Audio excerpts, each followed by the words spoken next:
নাহমাদুহু ওয়া নুসাল্লি আলা রাসূলিহিল কারীম আম্মা বা'দ। আমেরিকা চাইলেই একটা দেশের শাসককে তুলে নিয়ে আনতেছে। তাদের ইচ্ছে হলে কোনো দেশে মিসাইল ছুড়ে মারছে, নিরীহ মানুষকে হত্যা করছে। তাদের ইচ্ছে হলে একটা দেশের সর্বোচ্চ নেতাকে হত্যা করে ফেলছে। কোথায় তাদের মানবাধিকার? কোথায় তাদের আন্তর্জাতিক আইন? কোথায় পশ্চিমারা? কোথায় জাতিসংঘের সেই ধোঁকাবাজরা? আজ মুসলিমরা বড় অসহায় কেন? আল্লাহ রাসূল সাল্লাল্লাহু আলাইহি ওয়াসাল্লাম বলেছেন, শীঘ্রই এমন একটা সময় আসবে যখন সমগ্র কাফেররা একত্রিত হয়ে মুসলমানদেরকে হত্যা করার জন্য ডাকবে, যেমনটা তোমরা মেহমান আসলে খাবার সামনে রেখে আহ্বান করো। সাহাবীরা তখন বললেন যে, ইয়া রাসূলুল্লাহ, আমরা কি তখন সংখ্যায় খুব বেশি কম হব? আল্লাহ রাসূল বললেন, না, তোমরা সংখ্যায় কম হবে না, তোমরা সংখ্যায় হবে বেশি, তবে তোমরা হবে বন্যার ফেনার মতো। তোমাদের শত্রুদের অন্তর থেকে তোমাদের ভয় তুলে নেবেন এবং তোমাদের অন্তরে ওহান ঢুকিয়ে দিবেন। সাহাবীরা বললেন যে, ইয়া রাসূলুল্লাহ, ওহান কি?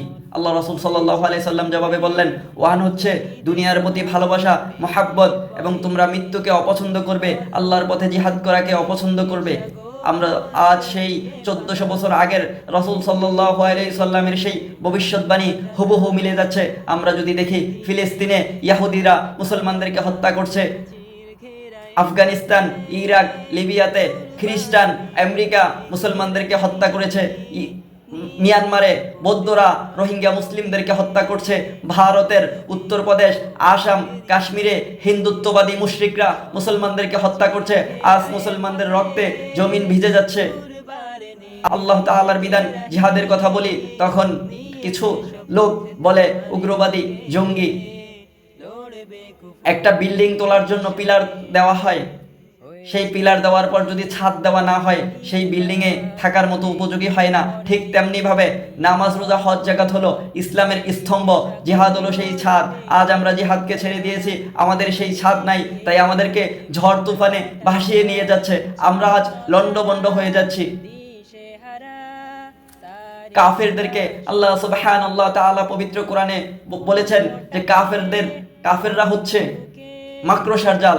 সুতরাং মাকড়সার জাল যদি আমাদের ঘরে জমে থাকে, হয়তো সেটা কিছুদিন জমে থাকে, দীর্ঘকাল নয়। আমরা কোনো অকেশনে, অনুষ্ঠান আসলে বা কোনো বিশেষ দিনে অবশ্যই ঘর ঝাড়ু দিয়ে পরিষ্কার করে ফেলে দিই।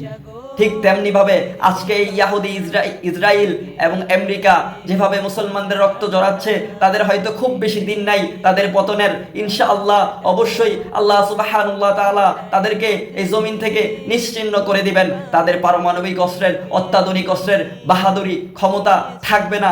ইনশাআল্লাহ, ইনশাআল্লাহ আমরা অবশ্যই আমাদের ভাইদের, আমাদের বোনদের রক্তের বদলা নিব।